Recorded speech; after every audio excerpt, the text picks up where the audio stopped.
Hoje a gente vai falar de um anime que te enche de sonhos e esperanças e depois despedaça eles. O que faz com que um ato possa ser considerado cruel, até quando um fim justifica um meio, até onde fazer justiça com as próprias mãos é aceitável, e quem define de fato o que pode ser considerado justiça.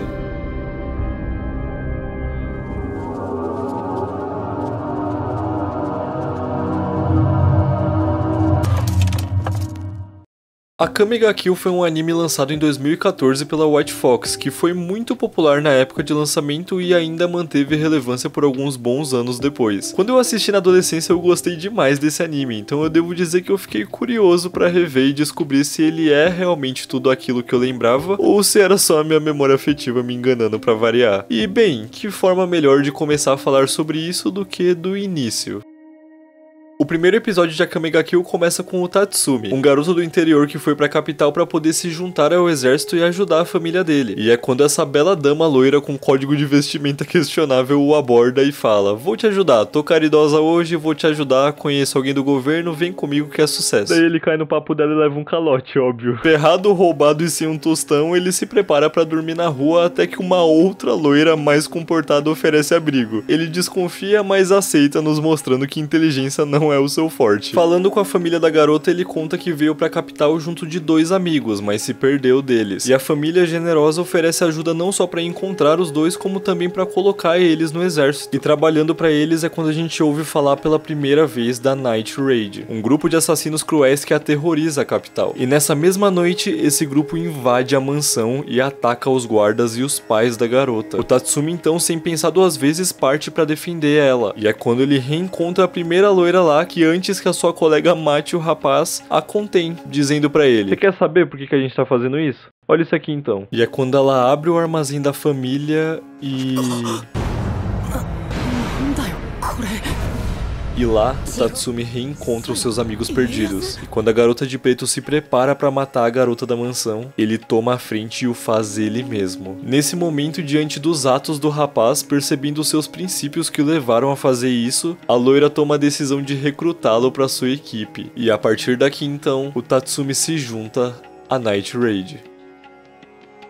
Durante o anime inteiro, então, daqui em diante a gente vai acompanhar ele como integrante desse grupo. Ele até fica com o pé atrás no início por eles serem criminosos, mas quando entende o propósito deles e o que eles realmente fazem, percebe que aquilo condiz muito mais com seus princípios do que o seu plano original. O rolê é que a Night Raid é só uma equipe de mercenários, parte de toda uma resistência formada contra o Império. O Imperador é um pré-adolescente que é completamente manipulado por esse maluco aí, o Ministro Honest. Sim, esse é o nome dele. E que é um psicopata que só bota a ideia torta na cabeça do garoto, fazendo ele tomar um monte de decisões absurdas. Devido a isso, essa resistência foi surgindo e crescendo cada vez mais com o grande objetivo de mandar esse maluco pra vala e retomar os trilhos da cidade. O alvo da Night Raid não é gente aleatória, é o pessoal corrupto que faz parte desse sistema medonho que a gente viu. Mas uma coisa eles deixam claro pro Tatsumi desde o início: não é porque eles estão matando gente ruim que eles são bons, eles ainda estão tirando vidas. Eles não são heróis, eles são assassinos. Mas ainda assim ele decide se aliar. E ao passo em que ele se junta e vai participando do dia a dia das missões da equipe, vai convivendo com eles, nós vamos conhecendo melhor os integrantes. Conhecemos o Burato, que é um típico irmãozão brincalhão, mas que é muito competente. A Sherry, que é mais na dela, meio introvertida, meio misteriosa. O Urubaki, que é um moleque meio desleixado, meio rebeldezinho, mas que na hora do vamos ver ele se vira muito bem. A Leone, que a gente já tinha conhecido antes, que ela é bem brincalhona e descontraída, mas é talvez uma das mais competentes do grupo todo. Tem a Mine, que é uma tsundere, e como eu gosto de tsundere, ela é minha favorita. É isso. A Najenda, que é a líder do grupo, é uma mulher mais durona, mais sábia também. E claro, aquela que nomeia o anime, a Akame, que é uma garota à primeira vista séria e meio seca, mas que pouco a pouco a gente vai vendo que é na verdade bem empática e confiável. E que carrega sempre um semblante meio misterioso também. Pois bem, aliado a Night Raid, portanto, o Tatsumi começa a participar das missões do grupo. E as primeiras que ele participa correm super bem. Ele vai conhecendo o pessoal melhor, vendo as habilidades deles, desenvolvendo desenvolvendo as próprias e em paralelo tanto ele quanto nós vamos mais e mais descobrindo sobre a corrupção dentro do Império. E em meio a isso a gente também conhece um conceito dentro do anime, o das armas imperiais, que são armas que foram criadas 1000 anos antes pelo imperador da época para proteger o reino, mas que claro, com o tempo foram caindo nas mãos erradas. Hoje em dia todos os integrantes da Night Raid possuem uma, como a espada amaldiçoada da Kami que condena a vida de qualquer um que toque a sua lâmina. E a gente fica sabendo que se uma luta entre dois portadores ocorre, a morte de um deles é garantida. E nessa primeira parte do anime, mesmo com os takes mais fortes, ele nos apresenta uma dinâmica na verdade bem descontraída nos episódios. Tem toda a violência e crueldade, mas os nossos protagonistas sempre se sobressaem nas lutas. Porém, pouco a pouco os inimigos vão se tornando mais difíceis de se enfrentar, até que algo acontece. Durante uma missão na capital, Tatsumi se depara com essa garota, a Seiryu. Ela é uma guarda imperial com um forte senso de justiça e cujo mentor foi morto pela Night Raid. E a gente acaba simpatizando um pouco com ela logo que a gente a conhece porque ela tem motivos pra querer vingança. Ela tem uma justificativa pro seu ódio. Até o momento em que ela cruza caminho com a Mine e a Sherry. E é quando...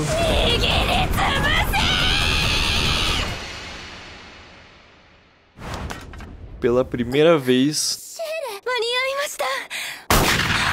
nós vemos a Night Raid perdendo. E esse é o momento em que também pela primeira vez nós temos um pequeno gostinho de como a Kame ga Kill é um anime cruel.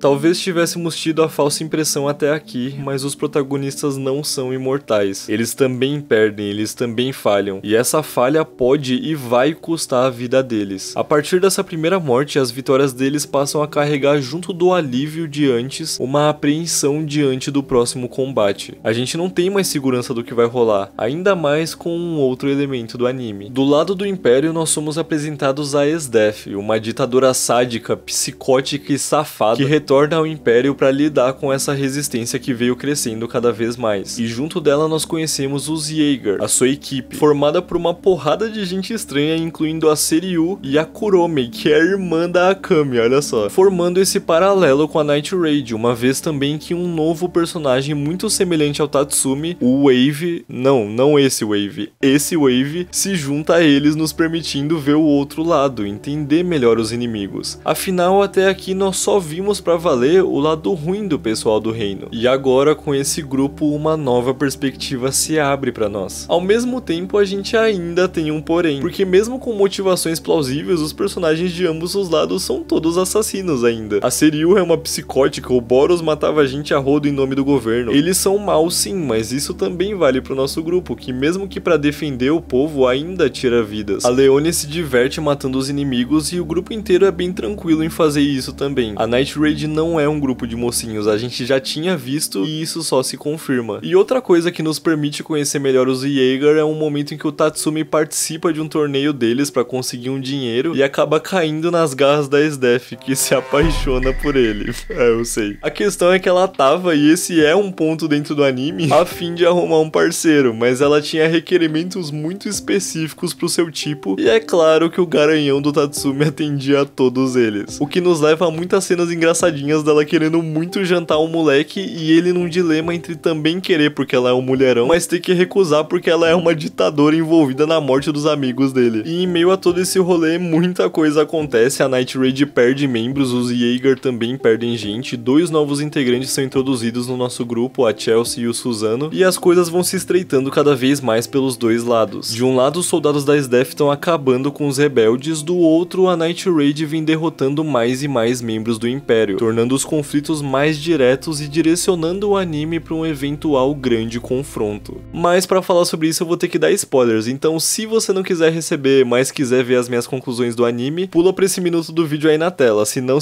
vamos de let's go. Pois bem, a gente acompanha ao longo do anime uma sequência de mortes tanto pelo lado dos inimigos quanto dos protagonistas. Destaque para a morte do Burato ainda no início, que leva o Tatsumi a receber a sua armadura, tornando ela a sua arma imperial. Em simultâneo a isso, dada toda essa sequência de conflitos e ataques, o povo da cidade começa a se rebelar em massa contra o Império, deixando a situação do Imperador e do Ministro cada vez mais estreita, ainda mais agora com a maior parte dos Jaeger mortos. E o momento do grande confronto vem após dois eventos bastante importantes do anime, que são a morte da Mine, que morre durante um resgate do Tatsumi das mãos da doida da SDF, e o assassinato da Kuromi pelas mãos da Akame. A essa altura, a Night Raid se resumia a só esses 4 e os Jaeger a esses 2 aí. Nisso, sob ordens da Najenda, o pessoal inicia uma invasão ao palácio junto dos revolucionários, e enquanto a Leone tanca o loirinho, o Tatsumi junto da Akame alcança o Imperador, e tenta fazer ele entender que ele tá fazendo merda por culpa do ministro. Porém, já era muito tarde, o moleque já tava na palma da mão do velho, e surtando completamente, ele ativa uma arma imperial absurda de grande, e sem sacanagem começa a destruir a cidade inteira. O Tatsumi continua tentando fazer o pirralho entender que ele tá errado, mas não adianta, ele segue com o ataque. Nisso, o Wave aparece pra ajudar, porque afinal a missão dele sempre foi proteger o povo e o Imperador não parece estar muito nessas. O loiro lá também se alia, e é nesse momento que, lembrando dos incentivos que ele ouviu do Burato quando esse ainda era vivo, o Tatsumi consegue fazer o uso máximo da armadura e derrotar enfim o Imperador.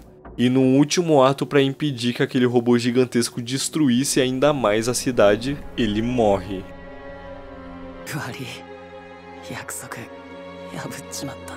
O último episódio traz o último grande confronto da obra, em que a Akame condena a SDF acertando nela um golpe com a sua espada amaldiçoada. E a vemos em seu último ato abraçando o corpo do Tatsumi e se congelando junto dele.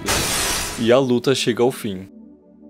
Exceto pelo ministro, que é morto pela Leone numa cena que é sinceramente ridícula. Porque antes de conseguir dar fim ao filho da puta, ela faz questão de ser alvejada por ele, que convenhamos quem assistiu ao maior cabaço da história. Tudo isso só pra ela morrer de forma gratuita no final, porque teimou em ir atrás de tratar dos ferimentos. Essa é a única morte paia do anime, sincero. Mas enfim, no final o Imperador é morto. Sim, o anime termina com uma criança sendo decapitada. Muito bom, parabéns. Os dois Jaeger seguem vivos, eles eram gente boa, então ok. E a Night Raid se dissolve, restando só a Najenda e a Akame, que parte pra seguir a sua vida matando gente, que é o que ela sabe fazer. Eu não cheguei a ler o mangá, mas eu sei que o final dele é um pouco diferente. A Mine continua viva, ela engravida do Tatsumi em algum momento. Ele também sobrevive à luta final, só que ele funde com a armadura e vira um dragão, e a mina fica casada com o cara dragão e foda-se. Sei lá, é um bagulho meio... Eu não sei direito, eu vi essa parte no vídeo do Marco, eu admito. Enfim, conclusões. Cara, num geral, a Kame ga Kill é genuinamente bom, sabe? Ele é um anime feito pra um público mais novo, com certeza. Ele tem personagens espalhafatosos, nomes exagerados, harém, uns takes de hate meio esculachados, a roupa da Leone, pelo amor de Deus. É sim meio Ed, meio, olha como os meus vilões são sanguinários e meus protagonistas fazem discursos profundos e acaba sendo tosco por isso. Mas pô, ele tem uma história tão interessante e bem contada e é tão dinâmico e os personagens são tão cativantes que é muito legal de assistir. Esses elementos mesmo mais pro público adolescente são tão bem colocados que é divertido de ver. O hate não é exagerado, os takes espalhafatosos são legais. Conversa bem também com o público mais velho. Eu assisti com uns 16 anos, dei 9 na época e reassistindo hoje eu não senti impulso de descer a nota. Os personagens são bem medidos, o boneco taradinho não é insuportável, ele é feito de uma maneira que você gosta assim dele. Tem uns momentos meio bromance que são engraçados de ver, todo mundo tem bastante individualidade, os vilões são muito bons e os paralelos também, sabe? Tem personagens que o passado justifica os atos e outros que só não, o cara só é ruim mesmo, e o anime distingue bem eles. Tem morte pra caralho, mas não é só pra chocar, é coerente com tudo que tá rolando. Papo, eu adorei esse anime, foi muito legal reassistir e descobrir que ele é bom mesmo, cara, que da hora.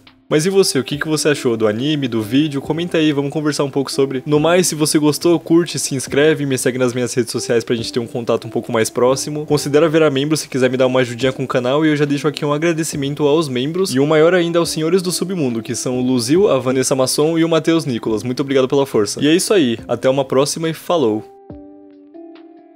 Eu tô trabalhando